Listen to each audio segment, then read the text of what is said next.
जिंदगी में ना कभी कभी रास्ता अधूरा सा लगता है, लेकिन मंजिल पर जाकर मिलती है एक पूरी जीत। आज एक ऐसी ही कहानी की बात करेंगे। एक ऐसी कहानी जो सिखाएगी कि हार को जीत में आखिर बदला कैसे जाता है। कहते हैं जिद्दी लोग ही दुनिया बदलते हैं। ये एक लाइन, बस यही एक लाइन इस पूरी कहानी का दिल है। चलिए देखते हैं कैसे। तो हमारी कहानी का हीरो है आरव। उसका सपना बहुत बड़ा था, लेकिन हालात उसके साथ बिल्कुल नहीं थे। चलिए आरव की दुनिया में चलते हैं। तो ये आरव है कौन? आरव एक छोटे से कस्बे में पला बढ़ा। पिता एक दर्जी थे और माँ घरों में काम करती थीं। सोचिए, उसका सपना सिर्फ एक नौकरी पाना नहीं था। नहीं, उसका सपना था अपने माता पिता की आंखों में वो खुशी देखना। और बस यही जुनून, यही एक चीज उसकी सबसे बड़ी ताकत बन गई। आरव और उसके दोस्तों के बीच ना जमीन आसमान का फर्क था। जहां दूसरों के पास मोबाइल, इंटरनेट और अच्छी अच्छी कोचिंग की सुविधा थी, वहीं आरव के पास क्या था? सिर्फ कुछ पुराने नोट्स, ढेर सारी उम्मीद और एक जिद कि कुछ करके दिखाना है। सपने की राह पर पहला कदम रखते ही आरव को जिंदगी ने एक जोर का झटका दिया, और ये उसकी कहानी का शायद सबसे मुश्किल मोड़ था। महीनों की जी तोड़ मेहनत और आंखों में उम्मीदें लिए आरव ने अपनी पहली बड़ी परीक्षा दी। उसे पूरा यकीन था कि इस बार तो सब कुछ बदल जाएगा। लेकिन नतीजा आया और सारी उम्मीदों के परखच्चे उड़ गए। आरव फेल हो गया। एक ही पल में उसके सारे सपने जैसे कांच की तरह बिखर गए। उस रात हार का अंधेरा आरव को जैसे निगल ही गया। उससे लगने लगा कि शायद लोग सही कहते थे। शायद बड़े सपने देखना उसके लिए बना ही नहीं था। लेकिन कहानी यहां खत्म नहीं होती, बल्कि यहीं से शुरू होती है। जब आरव हारा हुआ घर लौटा तो उससे अपने माता पिता से वो सीख मिली जिसने उसकी पूरी जिंदगी की दिशा ही बदल दी। पिता ने उसे डांटा नहीं, फटकारा नहीं, बस इतना कहा, बेटा हार अंत नहीं होती, ये तो एक नई शुरुआत का दरवाजा है। इस एक बात ने आरव का पूरा नजरिया ही बदल दिया।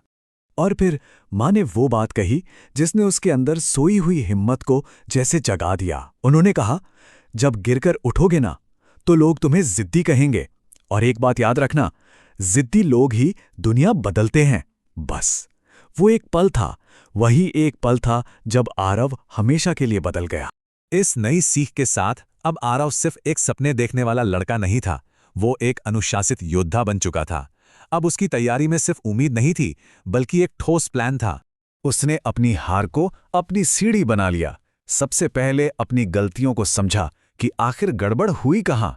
फिर एक नई योजना बनाई, अपने हर डर को एक एक करके कागज पर लिखा और उसका सामना करने का रास्ता निकाला। ये सिर्फ पढ़ाई नहीं थी, ये तो खुद को फौलाद बनाने की तैयारी थी। इस बार नतीजा पहले से बेहतर था। वो पास हो गया था, लेकिन मंजिल अभी भी दूर थी। सरकारी कॉलेज नहीं मिला। कोई और होता तो शायद यहीं हार मान लेता, पर आरव ने इसे हार नहीं माना। इसे जीत की तरफ एक और कदम समझा। आरव की जिद को अब बस एक सही दिशा की जरूरत थी, और वो दिशा उसे मिली अपने गुरु से। और यहीं से जीत का रास्ता खुला। उसके शिक्षक मिश्रा सर ने उसे वो मंत्र दिया जिसकी उसे सबसे ज्यादा जरूरत थी। उन्होंने कहा, जब लगे ना कि अब और नहीं हो सकता, बस समझ लेना कि यही वो मोड़ है जहां बाकी सब हार मान लेते हैं। अगर तुम यहां टिक गए तो तुम्हारी जीत पक्की है। और आखिरकार वो दिन आ ही गया। तीसरी कोशिश, और आरव ने इतिहास रच दिया। उसका नाम मेरिट लिस्ट में था। सालों की जिद और मेहनत आज रंग ले आई थी।